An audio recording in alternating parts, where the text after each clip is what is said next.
Olá, meus amigos e minhas amigas da TV Mar, Canal 25. Estamos iniciando mais um Momento Jurídico. Aquele programa, aquele ambiente, aquela realização onde nós procuramos trazer para os senhores e para as senhoras pessoas que tenham informações interessantes para nos trazer, para submeter ao nosso conhecimento e ao conhecimento dos senhores e das senhoras o que há de relevante e o que há de interessante. Hoje nós estamos trazendo um promotor de justiça do estado do Amazonas. Ele é de Alagoas, a sua formação acadêmica foi aqui em nosso estado, mas ele se submeteu a concurso público no estado do Amazonas e lá está exercendo o seu ofício, está exercendo a sua atividade com a dignidade, com a grandeza que ele apresentou aqui em toda a sua vida, aqui na nossa sociedade. Eu estou falando do Alessandro Sá Martim, que já está lá há 6 longos anos e que foi meu aluno. Eu não gosto de dizer isso, mas com ele eu vou dizer para fazer essa introdução. Eu ainda, logo cedo, estava me lembrando da época em que Sá Martim foi nosso aluno na formação acadêmica dele. E o que foi o Alessandro como estudante? O que era ele como estudante? Era diligente, amigo, compenetrado, sério, vocacionado. Então, o que é o Alessandro Sá Martim como promotor de justiça? É um promotor com todos esses predicamentos. Sério, amigo, bem informado, estudioso, compenetrado, etc. Então, é com ele que nós vamos conversar e eu espero tenho certeza que a nossa conversa seja de real interesse para os senhores e para as senhoras. Eu queria, meu caríssimo Alessandro, inicialmente deixar as nossas câmeras e os nossos microfones já à sua disposição para você fazer uma primeira saudação aos seus conterrâneos, né? Aos seus irmãos alagoanos, porque você ainda, apesar de estar, né, lá no extremo norte, você ainda é alagoano. Por favor. De coração, de sangue, família, me orgulho muito de ser alagoano. Para onde eu vou, eu sempre faço questão de manter o sotaque. E quando pergunto de onde você é, sou de Alagoas, de Maceió. E inicialmente eu queria agradecer a oportunidade de estar aqui com o mestre, que eu tive o prazer de ter contato sobre direito civil, contratos na faculdade, no SESMAC.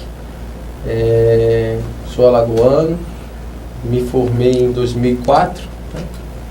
Prestei concurso para o Amazonas em 2007 e tomei posse no dia 17 de julho de 2009. Mas antes de ir para o Amazonas, lecionei também na faculdade SESMAC, em Arapiraca.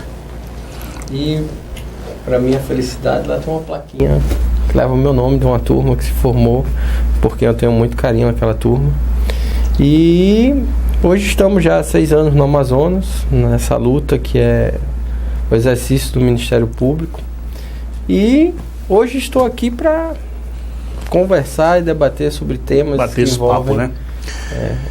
Meu caro Alessandro, você está na comarca de Santa Isabel do Rio Negro. Exatamente. Um nome bonito, de uma cidade, né?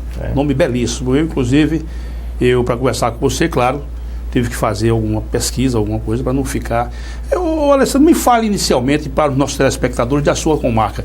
Eu sei que ela fica a quase 800 quilômetros de Manaus. Isso, fica a 632 quilômetros. 632, né? Aonde eu pesquisei era 700 e pouco.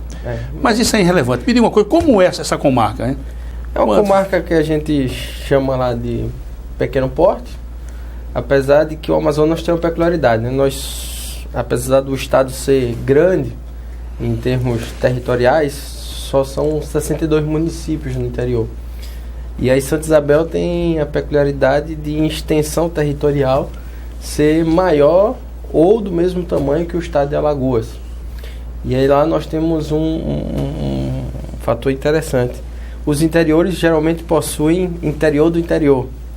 A gente tem a sede da cidade e tem a comunidade rural, que fica a algumas horas ou alguns dias de barco, porque as nossas vias não são estradas, são rios ou transporte aéreo. Então, de Manaus, que é a capital, para Santa Isabel do Rio Negro, eu levo 20 horas numa lancha que a gente chama de a jato, que é como se fosse um ônibus que ela Saindo de Manaus. Saindo de Manaus. Sai de Manaus mais ou menos umas 3 horas da tarde, chega 10 horas do outro dia. Do outro dia. E tem lugar para dormir nessa lancha? Não.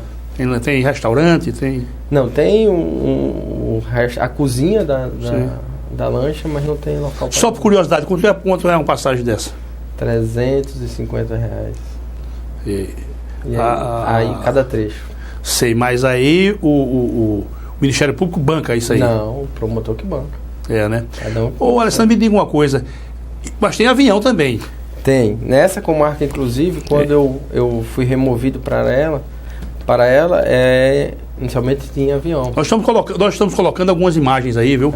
Só para que o telespectador possa ter conhecimento. Santa Isabel é muito bonita e é famosa pela pesca. Pela pesca, né? De setembro a novembro, geralmente tem... Até dezembro tem... Qual é o pico que fica perto dela? Pico da Neblina, mas é mais acima, um pouco perto de São Gabriel. Mas pertence Não, pertence a São Gabriel. A outro município, né? É. As paisagens lá são belíssimas. São belíssimas. Tem um entardecer. Tem um entardecer, inclusive nós vamos colocar algumas imagens. Uma coisa fantástica, belíssima. E a pesca do tucunaré. Esse, famoso tucunaré. Já pesquei lá. Peixes enormes, né? 5 quilos. O Alessandro, de lá você mora? É casa do MP? Não, eu na verdade moro... Parece incrível, né? Mas eu moro num apartamento que é um pouco maior que isso aqui, que é alugado.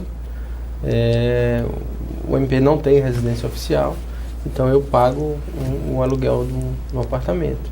Como eu sou solteiro, moro sozinho, então não tem esse problema. Mas um colega juiz, que esse mesmo problema que o MP tem, a magistratura tem, né? Que já foi com a esposa, ele já passou a ter dificuldade, porque na própria cidade ele não conseguia encontrar casa para alugar. Porque como é um município pequeno, apesar da extensão territorial, ele tem aquela sua população muito... 63 mil, né? O município todo, 63 mil habitantes, né? Não, nós temos, pelo último censo, 29 mil habitantes. Município todo? Todo. Então, uma densidade demográfica? Muito pequena. Aí na cidade mesmo, que é sede, a gente não chega a 4 mil habitantes, 5 mil. Para que os senhores e as senhoras tenham ideia... o Santa Isabel tem uma área territorial de 62.846 quilômetros. Só para a gente ter ideia, comparando aqui com o município nosso, por exemplo, Delmiro Gouveia. Vejam bem, Santa Isabel tem 62.846 quilômetros, quase 63 mil. Nós temos Delmiro Gouveia com 608 quilômetros quadrados. E nós temos Arapiraca com 351. Só para vocês verem a dimensão. E tem perspectiva, Alessandro, de você deixar Santa Isabel? Na verdade, hoje eu já respondo também por um outro município mais próximo da capital. Esse fica a 98 quilômetros, que é Manacapuru. E lá já é um pouquinho maior. E como é que você vai para lá? Uma vez por semana? Eu vou de carro. Não, eu passo 20 dias em Manacapuru, 10 em Santa Isabel. Ah, certo. Você consegue fazer essa divisão muito bem. Mestre, só se eu me permitir... Fica à vontade, por favor. Fazer uma observação que eu lembro, quando fosse hoje, o primeiro dia que eu cheguei no interior do Amazonas. Foi em setembro. E quando eu me deparei com aquela extensão territorial e a dificuldade, porque na época não tinha celular, não tinha internet lá, não funcionava, só tinha o telefone fixo. A energia elétrica é por meio de usinas termoelétricas de lá, são geradores, né? E aí eu me perguntava, meu Deus... O que é que eu estou fazendo aqui? Não só isso, mas eu me perguntava principalmente como é que o Brasil, o Império, conseguiu manter tudo aquilo como território nacional. Porque até hoje é difícil guarnecer as fronteiras, especialmente do Amazonas. Tudo é difícil. Apesar da sua população ser uma população muito aprazível, muito boa, muito carinhosa e receptiva, é uma realidade completamente diferente de qualquer outro do país que eu conheço. Mas assim, é muito gratificante. Porque... Alessandro, só por uma curiosidade pra gente tirar essa curiosidade nossa. Você falou que você sai de Santa Isabel para essa comarca que você está respondendo de carro. Não, eu vou de Santa Isabel para Manaus e de Manaus para lá eu vou de carro. Vai de carro. Você gasta quanto tempo? A estrada é asfaltada? Eu gasto 1 hora. de Manaus para Manacapuru. Sim. De Santa Isabel para Manaus eu gasto 18 a 19 horas. É, porque é mais do que daqui para Salvador. Bem mais. Você já está acostumado com isso, né? Aqui Já. realmente a gente... Me diga uma coisa, e o apoio que o MP dá aos promotores, como é que você... Bom, Você acha que poderia fazer mais? sempre, e a gente tem brigado, o atual procurador-geral tem evoluído em vários aspectos. A gente passou a ter Tem uma a imagem assessoria. dele aí, nós vamos colocar a imagem dele aí. O Dr. Carlos Fábio.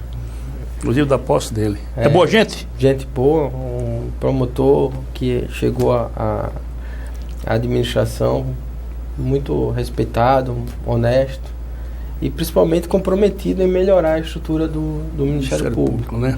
Tá difícil porque O prédio é país todo- belíssimo. O prédio do MP do Amazonas é belíssimo. Bela arquitetura. Aquele prédio, na verdade, foi adquirido antes até de eu ingressar no MP, Foi, na né? administração do atual ministro do STJ, Mauro Campbell. Agora, já entrando no nosso assunto de fundo, se houver necessidade de retirar alguma curiosidade, nós voltamos ao assunto. Aqui é uma conversa bem espontânea, sem nenhum formalismo. E a criminalidade lá no Amazonas, é uma criminalidade semelhante à nossa, ou tem alguma tipicidade delitiva que seja própria lá do Amazonas? O Amazonas, assim, apesar de ter crescido, especialmente na capital, a violência, eu considero uma criminalidade, digamos assim, mais soft, mais leve do que a de Maceió, por exemplo. No interior, se o senhor ter noção, ele já chegou a situações em que o policial prendeu o rapaz que havia cometido um furto, até porque nesses interiores mais afastados é mais difícil você ver a questão do roubo, é mais furto, ou droga. Latrocínio não existe. Nos mais raramente. afastados é muito raro. Até homicídio mesmo, nesse interior no interior que eu estava anterior, que era São Paulo de Olivença, por que pareça, eu em 3 anos que eu fiquei na comarca, eu acho que eu tive 2 casos de homicídio. E latrocínio? Latrocínio em São Paulo de Olivença nenhum, em Santa Isabel também. Então você nunca se deparou com Em nenhum caso? Manacapuru, sim, porque já é mais próximo da capital. Mas esses mais afastados não. É a criminalidade mais voltada à questão da violência doméstica, que isso a gente tem, a questão do abuso sexual, muito crime de estupro de vulnerável e tráfico de drogas. Maria da Penha. Maria da Penha tem bastante. Tem bastante, né? Por causa da Cátia Cachaça. Me diga uma coisa, e tráfico internacional de drogas? Tem muito. Só para o senhor ter noção, no último ano, com a atuação lá do secretário de Segurança, Dr. Sérgio Fontes, e a parte da inteligência, foram apreendidos 10 mil quilos de droga, 10 toneladas. Em um ano, a imprensa, ou a polícia, chegou a apreender mais de 10 toneladas de droga. E era tráfico internacional? Isso é a grande maioria. Inclusive, na comarca que eu estou em Santa Isabel, a maior apreensão que eu já fiz, eu digo que eu fiz porque não tinha delegado na época, só tínhamos 10 PMs, até elogiei os 10 PMs, foram apreendidas 320 quilos de maconha. Eu nunca vi tanta droga. Cocaína também tem lá? Tem, pasta base, vem da Colômbia. A Colômbia, né? Santa Isabel faz fronteira com a Colômbia e com a Venezuela. São Paulo de Olivença fazia fronteira, era próximo da fronteira da Colômbia e do Peru. Então, Nessa região é mais pasta base. pasta básica, né? Ô, Alessandro, me diga uma coisa. Você está, como diria o João Saldanha, o saudoso João Saldanha, você está na zona do Agrião. Você está ali mesmo no núcleo. E a polícia judiciária lá? Tem que ser... A polícia judiciária, só para você ter noção, parece brincadeira, mas é verdade. Eu entrei em 2009 e nós não tínhamos delegado de carreira no interior. Eu lidava com a figura do PM delegado ou do chefe de polícia. Assim como a gente também não tinha nem advogado nem defensor. Parece um absurdo. Num estado que tem mais de 10 mil inscritos, eu não tenho advogado no interior. Então a gente atuava muito com a figura do Rábula. Como é que está lá em Santa Isabel? Tem advogado? Tem, em Santa Isabel já tem defensor público. O MP entrou com as ações civis públicas lá para fazer efetivar delegado de carreira. Tem subseccional da ordem por lá? Não. Não. Chega tanto não, né? Não. Aí nós temos hoje já um. Aí o delegado, infelizmente, acaba ficando na mesma situação que os demais órgãos. Tem o delegado, mas não tem o escrivão, não tem o investigador, então o delegado faz tudo sozinho. Sei como é. Ô Alessandro, me diga uma coisa, e se houver necessidade de uma perícia mais sofisticada, como é que faz isso, né, Alessandro? Hoje, assim, até tem um caso que a gente atuou, a gente requer que seja pedida a perícia do Instituto Criminalística em Manaus, mas é complicado. É complicado, eu fico imaginando. Por exemplo, se houver um exame toxicológico mais aprofundado em vísceras. Isso eles até fazem, mas aí a gente pede e aí vai. Mas na grande maioria das vezes. Exumação, por exemplo. Exumação faz. Faz com rapidez. Santa Isabel teve um caso agora de exumação, certo. Porque a gente ficou na dúvida acerca da morte de um feto. Se tinha sido por alguma causa externa ou natural. E aí foi feita a exumação. Quer dizer que vocês têm também grandes dificuldades lá, né? Temos. Acho que isso é no país todo. O país todo. Mas alguns mais do que outros. Por exemplo, no caso do Amazonas, que eu conheço o Amazonas, conheço Manaus, para ser mais objetivo. Realmente eu tenho uma ideia de Manaus como... aqui há um amigo nosso, um operador do direito, também formado lá no nosso ambiente. Ele fez concurso para magistratura em Belém do Pará. Nós temos um colega também lá, Flávio. Né? Você tem ideia como a ele ficava a 900 quilômetros de Belém. Por isso que eu te perguntei aquela questão da corregedoria setorial.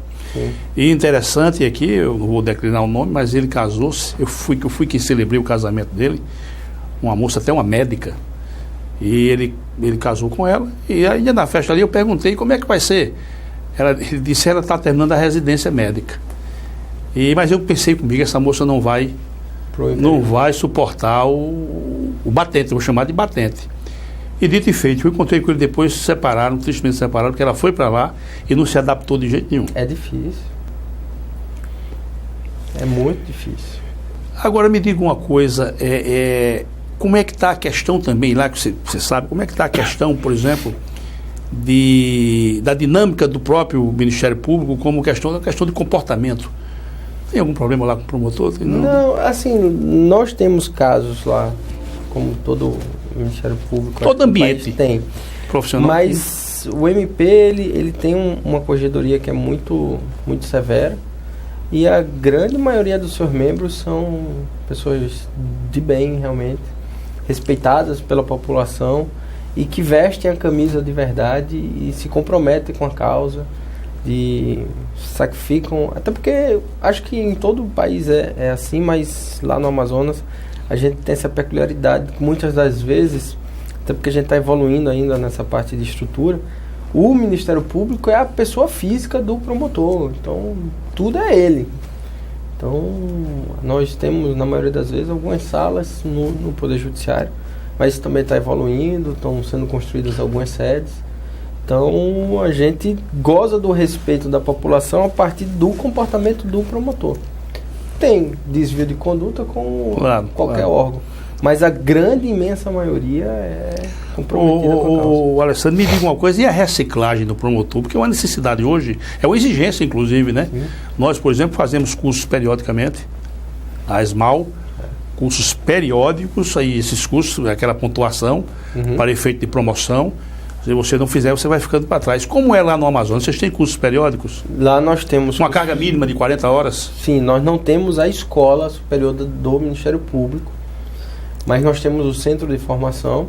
Inclusive, o ano passado foi ministrado um curso fantástico sobre investigação criminal, em que nós tivemos contatos com vários promotores do país, várias escolas, sobre toda essa nova dinâmica em que o Ministério Público se inseriu na parte de investigação, especialmente dos crimes que envolvem corrupção, lavagem de dinheiro. Isso a gente tem evoluído. Temos congressos periódicos lá no Ministério Público, mas, além disso, tem a questão das licenças para cursos de mestrado, doutorado, que a gente tem dentro da nossa carreira. Mas os cursos são ministrados. Talvez não na quantidade parecida com a da ESMAL, porque nós não somos escola ainda. Né? A ESMAL já tem uma estrutura muito boa, inclusive com publicação. Sim. Publicação de obras. Recentemente foram lançadas 2 obras, com origem no trabalho dos próprios juízes, 2 obras que elas engrandecem o nosso tribunal, em qualquer lugar que ela for apresentada. Uhum. Muito bem, Alessandro, conversa agradável com você. Agora vamos tratar de um assunto, eu quero somente fazer uma introdução, mas depois nós vamos aprofundar. O Ministério Público, hoje em nosso país, ele exerce uma função relevantíssima. Porque o Ministério Público ora atua como fiscal da lei, ora como titular da ação. Mas hoje o Ministério Público vem, inclusive, se elevando, se enaltecendo para a sociedade, como realmente um guardião dos valores éticos e das práticas morais, das condutas morais que devem permear toda a atividade do serviço público. Você vê agora nessa questão do Lava Jato, o Ministério Público está participando de forma grandiosa, inclusive marchando harmonicamente com a magistratura, e isso vem dando frutos, pelo menos vem dando um alento ao nosso povo. Para iniciar a nossa conversa, como é que você vê essa crise ética em nosso país? Na verdade, assim, dói na alma quando você vê o quanto de dinheiro que é arrecadado, o quanto que se poderia mudar a vida das pessoas, e alguns políticos, alguns administradores públicos se aproveitam da situação em que estão nos cargos e simplesmente deixam essas pessoas ao Deus dará. O Ministério Público vem crescendo nessa luta, no combate à corrupção. Inclusive até o Ministério Público Federal lançou, e todos os Ministérios Públicos estão encampando a ideia daquelas 10 medidas de combate à corrupção. Mas o Ministério Público sozinho é só uma andorinha. Verdade. O que a Lava Jato tem conseguido porque se avançou e ultrapassou aquela disputa que eventualmente poderia existir entre polícia e Ministério Público. Entendeu-se que é preciso trabalhar junto. Não tem como se fazer uma investigação do tamanho da Lava Jato sozinho. E o Ministério Público tem essa consciência de que ele sozinho não vai resolver o problema da corrupção do país e nem vai resolver o problema ético na escolha dos administradores públicos. Mas ele tem que fazer o papel dele, ele tem que continuar sendo essa caixa de ressonância em que a sociedade vê que ali pode se socorrer no combate à corrupção. Mas como até o ex-ministro Joaquim Barbosa já até destacou uma certa feita, não dá para corrigir os problemas da República só com o órgão repressor. É preciso evoluir e pensar em medidas de melhor escolha dos gestores públicos. Mas você não acha que o povo também tem que participar ativamente? Depois nós vamos aprofundar esse assunto, mas às vezes me passa tristemente, me passa a ideia de que essas práticas, eu diria, de delinquente, essa prática delinquencial na administração pública, é uma coisa que a sociedade já aceita como uma coisa normal. Eu não quero acreditar nisso, não. O senhor tocou num ponto que eu já sofri isso na pele.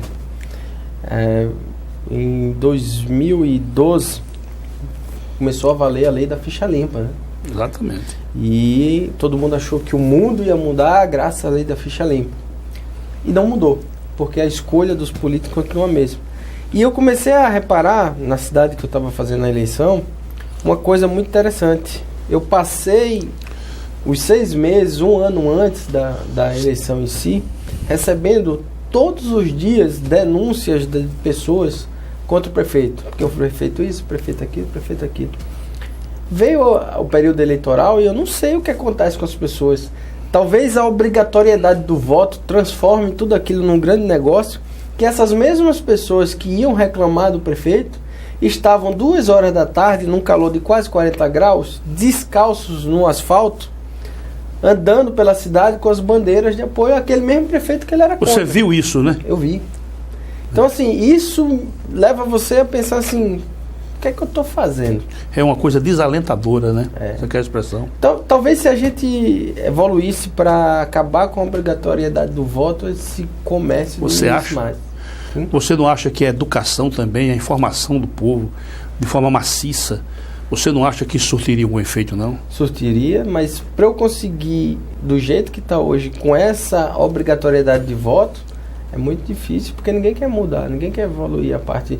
Só para você ter noção, quanto menos se investe em saúde hoje em dia e educação, mais políticos são eleitos do mesmo modo de antigamente. Como é que está a questão da saúde lá, Alessandro? Lá em Santa Isabel? Santa Isabel está difícil. Está difícil, né? Por incrível que pareça, o programa Mais Médicos ajudou na parte da assistência básica. Porque realmente chegaram médicos para... Mas é complicado você manter um médico lá. Você não tem um plano de carreira para médico. Você não tem uma estrutura de vida. Chegou o pessoal de Cuba por lá? Sim, tem. Inclusive, interessante, o cubano pediu para casar com uma brasileira. Eu não sei se você sabe, mas o contrato tem uma vedação. E aí eu acho que aquilo é inconstitucional e o cara casou. Casou e está lá. Está lá. Cuidando da vida dele. A questão de medicamento, só para aproveitar essa vertente, a questão de medicamento, como é que está lá? Porque o Ministério Público intervém muito nessas ações. Defensoria, Ministério Público, como é que está lá a questão? Medicamento, nós temos 2 situações, né? Tem aquelas situações em que uma determinada pessoa busca um medicamento exclusivo, um medicamento diferente do que está nas listas homologadas pela Secretaria de Saúde, e tem os medicamentos que estão nas listas que não chegam. Em Santa Isabel, até semana passada, eu não tinha notícia da falta de medicamentos ordinariamente previstos. O que a gente tem lá, e até tem um inquérito civil já sobre isso, é a questão de falta de médico, a questão da atenção de média complexidade ou das urgências que a gente não tem satisfatoriamente instalada no município, apesar de eu ter uma unidade hospitalar relativamente boa. Mas aí a gente tem aqueles contrassensos que a gente encontra, acho que em todos os municípios do país.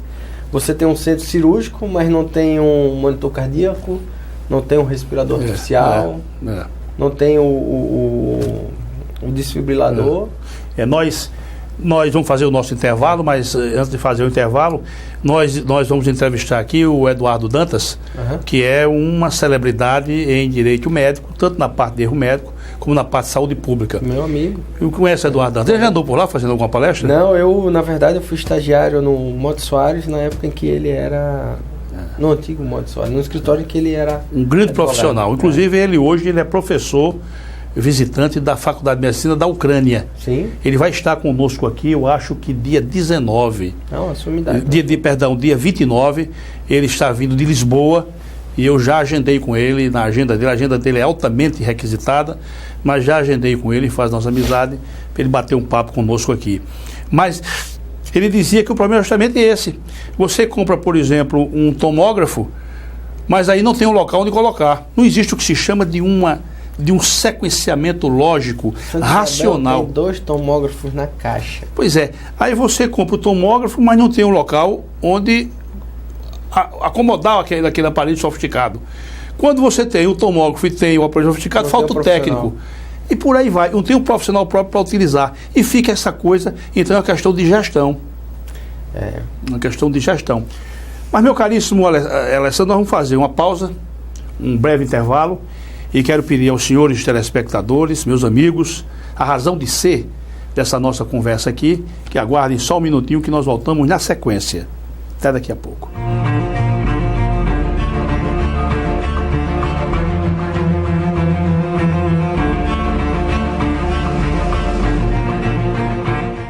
Alagoas Cursos informa. Nova turma presencial Soldado Nível Médio. PM Alagoas, PM Pernambuco. Início imediato. E também novas turmas nível médio. INSS. Saiu o edital. 950 vagas. Início imediato. Informações, fones 3326-1227 e 3336-5864 ou no www.alagoascursos.com.br. Alagoas Cursos, preparando para vencer.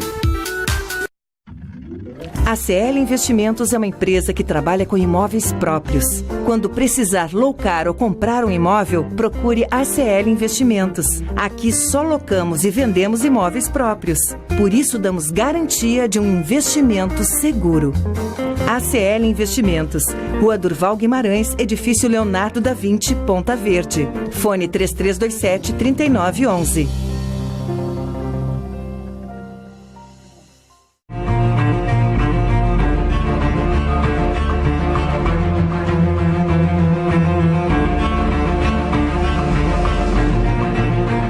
Meus amigos e minhas amigas, retornando com o nosso momento jurídico, hoje trazendo para uma conversa agradável conosco, com os senhores também que estão em casa, o nosso caríssimo Alessandro Sá Martim, promotor de justiça no estado do Amazonas, que é um alagoano que nos honra e eleva o nosso nome lá no belíssimo estado do Amazonas.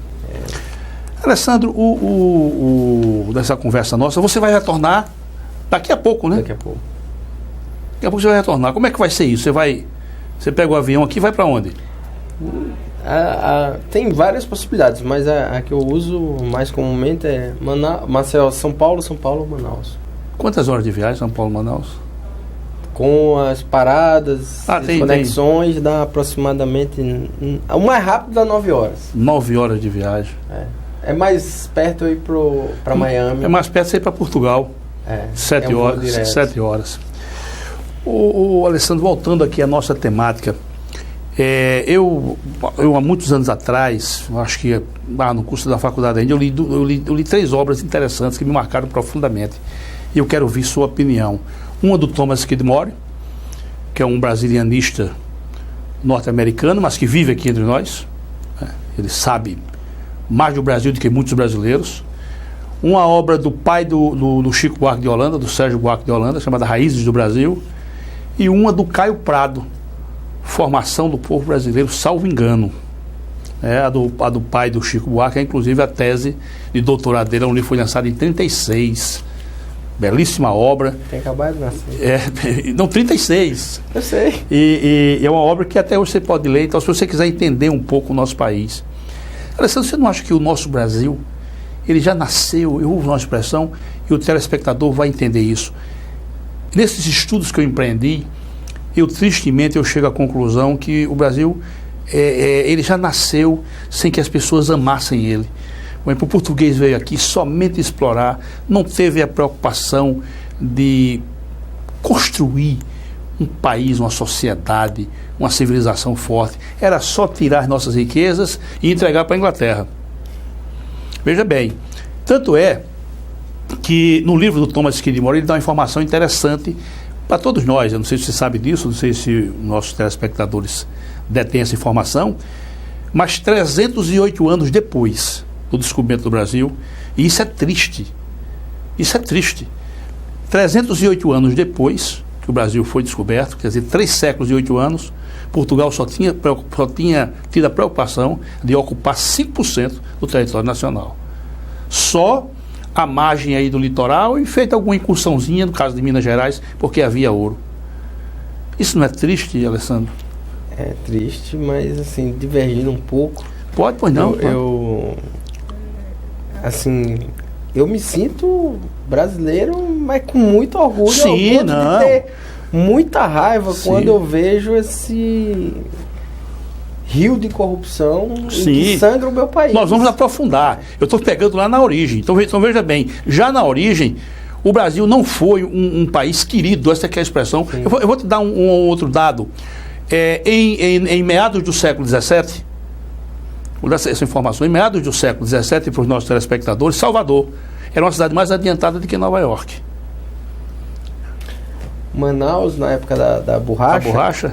Você tem noção, as roupas das mulheres de Manaus eram lavadas na Europa, iam direto de aquele teatro lá, belíssimo, né? O mais belo do país. Os Estados Unidos, por exemplo, eles foram explorados 100 anos depois da gente, não é? Eu não tenho aqui, mas 100 anos depois. Mas quem chegou lá, chegou para ficar. Sim. Chegou para... eu tenho uma informação, tem um grande amigo meu, Alexandre, ele hoje mora nos Estados Unidos, ele tem um respeito, sabe, monumental pela sociedade norte-americana. Quando as pessoas chegavam nos Estados Unidos para um determinado local para se assentar ali, a preocupação primeiro era construir uma igreja e uma escola. Não tinha para onde correr. Então, por isso que o Brasil nasceu, na minha opinião, ele nasceu cheio de pequenas imperfeições e que redundou nisso hoje. Você acha, meu caríssimo Alessandro, com toda honestidade, você como integrante do Ministério Público, que eu respeito tanto, tenho como uma instituição tão respeitável, você acha que o Brasil tem jeito? Tem. É difícil, às vezes, de acreditar nisso, mas tem. E só depende da gente. Só depende de você que está em casa, depende de mim quando eu vou trabalhar e exerço a minha função. Depende do administrador, que tem que estar ali com a finalidade de administrar algo que é do povo e para o povo. A gente está passando por um momento de crise em todos os segmentos, econômico, político, ético, moral. E o quadro não é o viçareiro, não. Olha, eu tenho acompanhado aí as notícias e eu acho que numa conversa anterior aqui eu disse e vou te dar esse dado. Já foram fechadas, já encerraram aqui no Brasil as suas atividades mais de 1.000 revendedoras de automóveis. Aqui em Alagoas mesmo fechou uma, e uma que é bem visível. Mas o fundamental do período de crise, pelo menos a história mostra isso, são as mudanças que surgem desse enfrentamento da crise. E eu acho que o Brasil tem tudo para sair disso e sair melhor. Até porque até a Europa já viveu essa crise da corrupção, os Estados Unidos viveu isso. Mas com essa densidade nossa? Com essa densidade? Talvez naquele momento, quem vivesse aquele momento histórico ia dizer que era com a mesma intensidade. Mas todos eles superaram.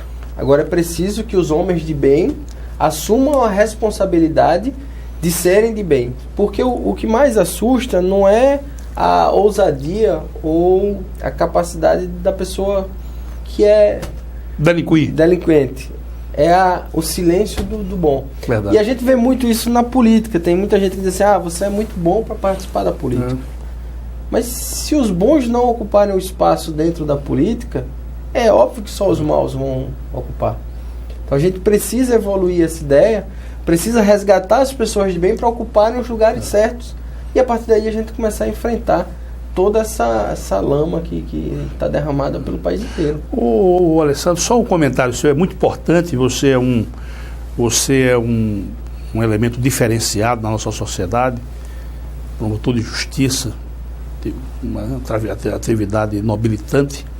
Eu queria a sua opinião. Veja bem, nós não temos um sequenciamento de liderança, isso me incomoda. Sim. Eu vou lhe dar um exemplo. Vou pegar aqui um cidadão, Michael Dukakis. Pegar aqui um exemplo que a gente vai ter que fazer essa comparação. Michael Dukakis, político norte-americano, foi candidato a presidente, perdeu, acabou-se.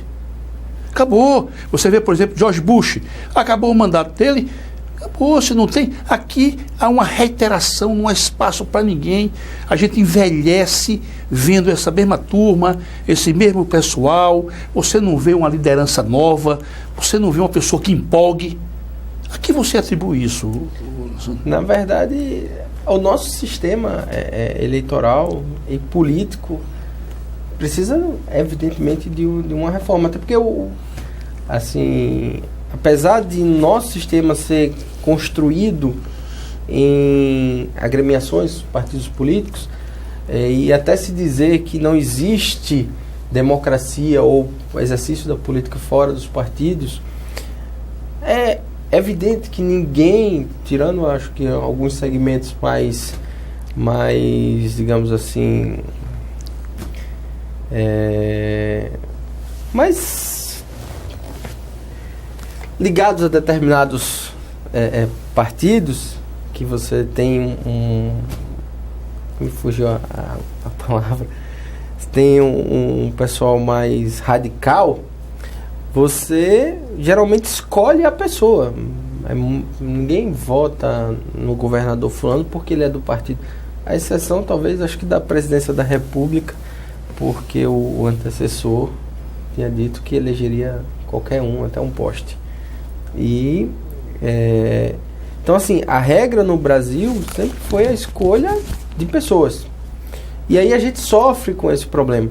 Talvez nos Estados Unidos, em que a gente tem, claro, as pessoas são importantes, mas segue-se muita lógica dos dois partidos lá, dos democratas e do republicano.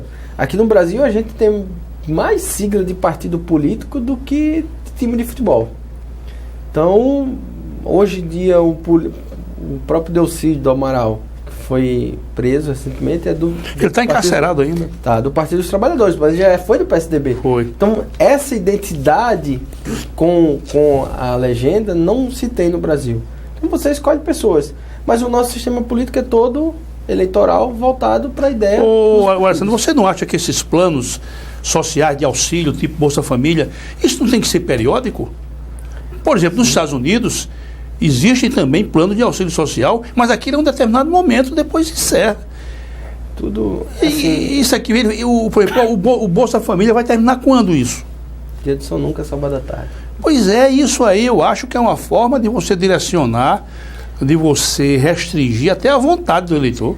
Não, eu vou ser até sincero, senhor, quando ficou enfatizada a questão do Bolsa Família, e aí eu vou colocar aqui entre parênteses, independente do ganho social que isso efetivamente... Lá existe, em Santa Isabel, existe Bolsa Família? Existe, no país inteiro. O Ministério Público fiscaliza? Você fiscaliza isso lá? Sim, lá inclusive, assim, interessante, lá o povo, eu vi após a reeleição da presidente, aí surgiu a história de crise, não sei o quê, o próprio povo não dá mais para estar pagando o Bolsa Família. Eu entendo o papel e a importância do Bolsa Família, só que na época que ele foi instituído, do modo que ele foi instituído, foi o maior programa de compra de voto com dinheiro público do mundo. Ninguém tem dúvida que virou uma bandeira. Aí a gente entra naquele dilema entre o Estado liberal, o Estado social, o bem-estar social, até que ponto aquilo foi uma política de ganho de voto, ou até que ponto aquilo é assistência social. Mas evidentemente que precisa de uma revisão. Como era o nome daquele senador do Amazonas? Era um grande senador que que morreu do coração. O Jefferson Pérez. Jefferson Pérez. Isso. Alessandro, não sei se você pode... Eu achava ele um senador atuante, um indivíduo altamente confiável. Como era o prestígio daquele rapaz lá no Amazonas? Ele era muito prestigiado. Exatamente com essa mesma fama de austero, de rígido, de honesto, de correto. Porque, pelo menos para mim, ele passava essa imagem do que se chama de confiabilidade, que a gente é tão carente hoje. Alguns políticos de antigamente a gente tinha essa visão. O próprio Ulisses Guimarães, quando todo mundo fala nele, fala com essa ideia de que foi um grande político, um estadista. Alessandro, mas nessa senda que nós estamos conversando, você não acha os romanos, eles, estou falando coisa de mais de 2000 anos, os romanos eles tinham umas práticas exortativas, uma forma de exortar, porque os romanos respeitavam muito os velhos e as crianças. Então já nas escolas eles exortavam de forma maciça aos bons predicamentos, até uma expressão que é a base de toda a responsabilidade civil, que é o nemem ledere, a ninguém prejudicar. Nemem ledere, que eles aprendiam na escola de forma veemente. Você acha que nós poderíamos aqui em nosso país, inclusive com a participação do Ministério Público, o Ministério Público tem essa capacidade de dar essa saída, né, dar essa partida nesse direcionamento, para que as escolas, já na base, tenham uma matéria chamada, por exemplo, ética. Eu tinha na minha época educação moral e cívica, mas aquilo era ensinado sem muita veemência. Você não acha que isso seria importante, não? Já pegando no primário, no ginásio, você não acha que isso melhoraria um pouquinho, não? Melhoraria, só que assim, hoje, o que eu vejo assim mais fortemente, especialmente no que diz respeito à criança e adolescente, na escola, é uma distorção que foi criada a partir do ECA, que a imprensa meio que, no afã de proteger os direitos da criança e do adolescente, esqueceu de também veicular os deveres. E muitos pais começaram a achar que não tinha mais nem o direito nem a obrigação de exercer a autoridade que tem para com os filhos e especialmente criá-los. E hoje a gente começa a ter problemas na escola. Se na escola a gente tivesse uma disciplina como essa, talvez hoje o professor dessa disciplina apanhasse dos alunos. Porque a própria família hoje está muito desestruturada. Os pais chegam lá na promotoria: doutor, é o seguinte, aqui tem meu filho, tem 10 anos, eu não dou conta dele, resolva. Aí eu olho para eles: eu? Senhora, vem aqui, lê aqui o artigo da Constituição. É responsabilidade do pai, da família, da sociedade, por último do Estado. A senhora está vindo no cara que vai errar por último com o seu filho, que sou eu. Ou a senhora assume a responsabilidade, o senhor assume a responsabilidade de criar o seu filho, de passar para ele esses costumes, a ética, a moral, ou a gente vai ter mais uma geração perdida. Então, muito do que a gente colhe hoje na criminalidade começou lá atrás, com esse desaparelhamento da família. E aí a família, num sentido mais amplo, não se tem mais a autoridade. Acho que o senhor, filho de militar assim como eu, antigamente a gente sentava para comer, o que é que vai comer? O que tem na mesa. Exatamente. Negócio de estar aí escolhendo, eu quero nuggets. Não, isso não existia. Você vai comer o que tem e dê graças a Deus o que tem. Eu lembro que teve uma época em que o Estado passou 7 meses sem pagar servidor público. A gente comia arroz com peixe, porque meu pai pescador ia pescar e feliz. Ninguém morreu por causa disso. Ninguém ficou complexado por causa disso. Então, assim, as coisas mudaram e nem todas as mudanças foram para melhor. É preciso também resgatar o que tinha de bom na criação de antigamente. Porque a família, na realidade, a família ela consegue dar uma formação à criança muito forte. Sim. Mais do que a escola complementa, claro, uma boa escola é fundamental, mais do que a sociedade. E como você falou aí, é importante que os nossos telespectadores atentem para isso. Quando o Estado intervém para direcionar uma criança, né, um jovem, 12, 13, 14 anos, é porque falhou. A família falhou lá atrás. A escola falhou também. A sociedade falhou tudo. A sociedade falhou também. Isso é muito grave. A propósito, meu caro Alessandro, como é que está essa questão da criança lá, hein? Como é que está vara menorística lá? Eu, inclusive, em Manacapuru, sou promotor da infância e juventude. De juventude, né? Como é que tem? Muito problema lá, Alessandro? Temos vários problemas. O ECA... Droga em criança, tem isso lá? Tem. É o que mais tem. Na verdade, assim, nos interiores do Amazonas, se eu tirasse a bebida e a droga, eu não tinha crime. Era muito raro ter crime. Então, assim, a bebida também é uma droga. Mas é assustador como tudo se perdeu a dimensão. Prostituição tem lá em Santa Isabel, de menores? Em Santa Isabel, não. Mas em Manacapuru já houve relatos, sim. Apesar de que assim, o maior polo são outros... Ô, Alessandro, só uma inserção, depois a gente retorna. Você conhece toda a comarca de Santa Isabel? Esses 6 anos você conhece? Bom, eu já fui a pelo menos 70% das comunidades rurais. Foi, Alessandro? Foi. Você vai de barco ou vai de carro? De barco, não tem carro, não. Não tem, não? De lancha, é. Inclusive, eu almocei lá na comunidade com os comunitários.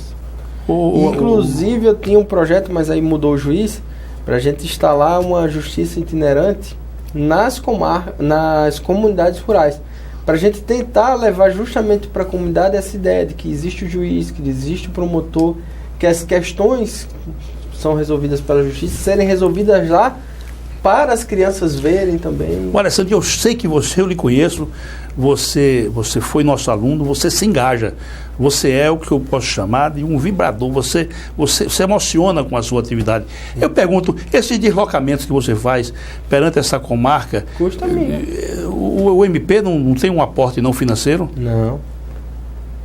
É mesmo, Alessandro? Nesses casos assim, maiores, quando a gente vai numa missão mais oficial, por exemplo, a Justiça Itinerante, Sim. a gente faz um termo de celebração de convênio com a Prefeitura, porque geralmente são vários serviços que vão ser empreendidos lá. Então vai a Secretaria de Saúde, questão de registro, o cartório também vai. Então vai uma comitiva e aí, dentro do convênio, a Prefeitura acaba arcando com a estrutura de levar e trazer o pessoal.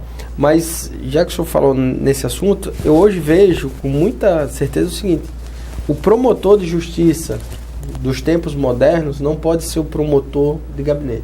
Sim, não o Ministério Público tem que sair do gabinete. Principalmente o Ministério Público que busca a mudança social por meio da implementação de políticas públicas. O promotor de justiça da infância e juventude, da saúde, da educação, não consegue exercer um trabalho satisfatoriamente adequado se ele ficar enclausurado no seu gabinete. É verdade que eu tenho as demandas judiciais que exigem a atuação do promotor, mas as demandas extrajudiciais, que vão até, por vezes, desembocar lá no judiciário, precisam ser conhecidas ali na fonte. O promotor, o Ministério Público tem que se aproximar da sociedade, porque lá no Amazonas, inclusive, a gente tinha um problema que eu acho que aqui também é comum. No meio jurídico a gente sabe o que é o Ministério Público, mas eu acho que se o senhor chegar numa escola e perguntar o que é o promotor de justiça, ninguém sabe o que Talvez aqui mesmo, aqui em Alagoas. O juiz, todo mundo sabe o que é, mas o promotor não. Então o Ministério Público tem esse desafio de ser conhecido, de mostrar a sua importância e de estar ali junto à comunidade para entender o que ele precisa atuar. Especialmente nessas áreas de saúde. Aqui nós temos não perca seu raciocínio, aqui nós temos um programa que é o Margem na Escola. Sim, lá nós temos na escola. Então os juízes são escalados para fazer palestra nas escolas da periferia. Inclusive um colega meu, que é também da mesma faculdade que eu, e é juiz lá no Amazonas. É daqui de Alagoas? É, Dr. Flávio Henrique. Ele praticava bastante isso, ele ia para as escolas, ele chegou até a fazer concursos de redação com temas na escola, para que a população tivesse essa consciência do que é o judiciário, do que é o Ministério Público. Ele está em qual comarca lá? Ele agora está em Parintins, mas ele está auxiliando a corregedoria na capital. Na capital. É. Você já esteve na capital, Alessandro? Já teve desempenho, já foi convocado, né? Já. Inclusive, em novembro do ano passado, eu participei de uma operação chamada Cauxi, que prendeu uma organização criminosa, capitaneada por um prefeito do interior próximo a Manaus, que desviou aproximadamente 50 milhões. 50 milhões? Em licitações fraudadas. Está encarcerado ele? Tá preso ele, o secretário de Finanças, o de Infraestrutura, a irmã do prefeito, e acho que tem mais o presidente da comissão de licitação. O Alessandro, já que a gente está falando nessa temática aí, eu tenho a impressão às vezes que as leis aqui em nosso país, elas são elaboradas, mas há alguém que fica só por trás para dizer, não, vamos colocar isso aqui para tornar ela de maior dificuldade. Por exemplo, ficha limpa. Você não acha que exigir o trânsito julgado da sentença não é um empecilho brutal, não? Na verdade, eu até acho que não. O empecilho maior foi a interpretação que os tribunais superiores acabaram dando a determinadas circunstâncias que estavam bem claras na lei, especialmente a reprovação de conta por tribunais de contas, por exemplo, do administrador. Eu vou lhe dar um exemplo aqui. Não tenho nada contra esse cidadão. Uhum. Né? Ouço pela televisão, ouço falar e tal. Você não acha que o nosso Paulo Maluf, você não acha que ele é um raríssimo caso de sobrevivência e de total desmoralização para as instituições, não? Mas aí entra aquele problema que a gente começou no bloco anterior. Não é culpa da lei que o Paulo Maluf foi reeleito. Quem reelegeu foi o povo. Sim, em última instância foi o povo. Mas ele ficou habilitado, porque a lei permitiu que ele ficasse habilitado. Por exemplo, se a lei não exigisse, por exemplo, que houvesse o trânsito em julgado, se a lei exigisse que houvesse a simples denúncia, o Ministério Público não é um órgão acreditado, não é um órgão sério, não é um órgão eficiente, não é um órgão de elevação moral, e eu sei que é, porque a denúncia do Ministério Público não merece credibilidade. Na verdade, não Você é está percebendo o raciocínio? Na verdade, não é que a denúncia não mereça credibilidade.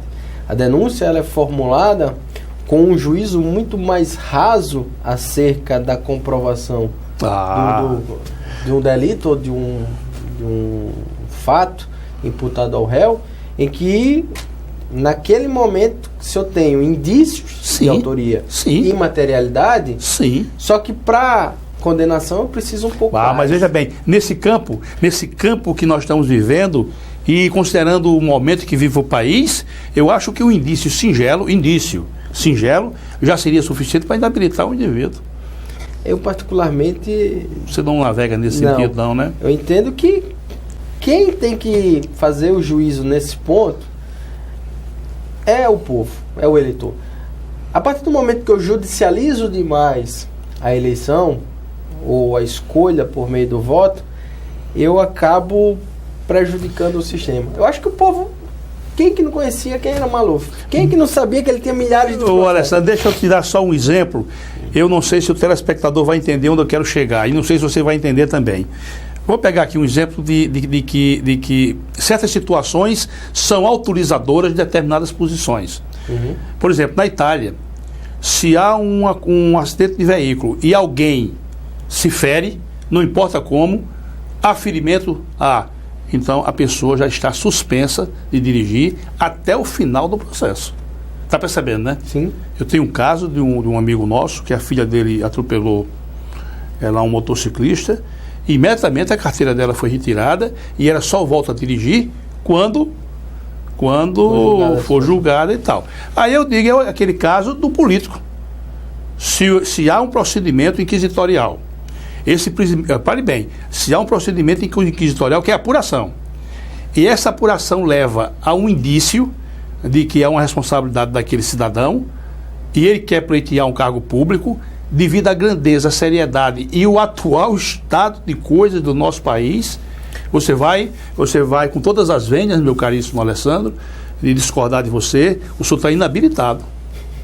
O senhor não pode, porque olha, o senhor tem um inquérito policial que apurou, o senhor tem já a participação do Ministério Público, que já lançou manifestação no sentido de que existe realmente disso, e o senhor não vai poder se candidatar. Mas, meu caro Alessandro, nós estamos nos aproximando do final, você vê, né? Passamos aqui 1 hora batendo papo, ficaria com você conversando mais. Mas no último relance de curiosidade, me diga uma coisa, como é que está o sistema carcerário lá no Amazonas? Acho que... O nosso aqui está com dificuldades, viu? O do Amazonas não fica atrás, não. Né? Inclusive, eu não sou o promotor da execução penal no município de Manacapuru. Mas o município de Manacapuru teve já até ação civil pública do Ministério Público para a intervenção do presídio, por completa ausência. Por exemplo, o réu lá em Santa Isabel, com prisão preventiva decretada, ele permanece em Santa Isabel? Permanece. E nesse ponto eu faço assim, eu divido de alguns colegas que... Porque em Santa Isabel, se eu tivesse um réu condenado, por exemplo, com trânsito julgado, ele teria que cumprir a pena no estabelecimento prisional. Só que Santa Isabel não tem. Só tem delegacia. Certo. Se eu mando esse cara cumprir essa execução penal em Manaus, eu crio 2 problemas gigantes. Primeiro é com a família, né? Eu afasto o réu. A própria ressocialização. Isso. E segundo, eu ponho esse cara de uma criminalidade, de uma periculosidade mínima, porque geralmente é furto, né? Em contato com criminosos de tráfico internacional, de latrocínio, de homicídio. E aí o que é que eu vou trazer de volta para a comunidade depois? Uma pessoa pior do que quando entrou. Segregação de menor, como é que está lá? Lá nós temos um estabelecimento no Conselho Tutelar que dá para fazer pelo menos aquela apreensão em flagrante, mas já o de menor a gente acaba tendo que transferir para Manaus, porque lá o estabelecimento é de outro nível. Quer dizer, em relação ao anterior. As suas dificuldades são realidades com as suas dificuldades, que são dificuldades em última instância de todo o país. Sim. Mas, meu caríssimo Alessandro, eu quero dizer da nossa alegria, da nossa satisfação minha satisfação pessoal, da casa. A TV Mar se sente regozijada, essa aqui é a expressão, com a sua presença. Os nossos telespectadores, com certeza, puderam conhecer um pouco, né, da realidade de um outro estado da federação, um estado monumental. E quero dizer que você, sempre que vier aqui à nossa terrinha, a sua terrinha também, você vem aqui bater um papo conosco. Com certeza. Eu só pois não. queria deixar um abraço especial para 2 magistrados com quem eu tive a honra de trabalhar. Um no tribunal, que foi o desembargador Antônio Sapucaia, assessorei ele durante 4 anos. E o doutor Maurílio, que também... Maurílio Ferraz. Maurílio Ferraz. Grande companheiro. Grande companheiro. Pessoas que moram no meu coração. Alessandro, muito obrigado. Fica você já convidado a vir aqui outras vezes. Transmita um abraço fraterno. Seu pai é como um irmão meu. Sabe que nós estudamos juntos ainda nos verdes anos. Transmita-lhe um abraço fraterno. E aos nossos telespectadores, às nossas telespectadoras, à sociedade da Lagoana, eu espero realmente que essa conversa nossa aqui, de alguma forma, tenha deixado uma contribuição para o conhecimento e para a informação dos filhos das senhoras. Muito obrigado pela audiência e até o próximo programa, se Deus quiser.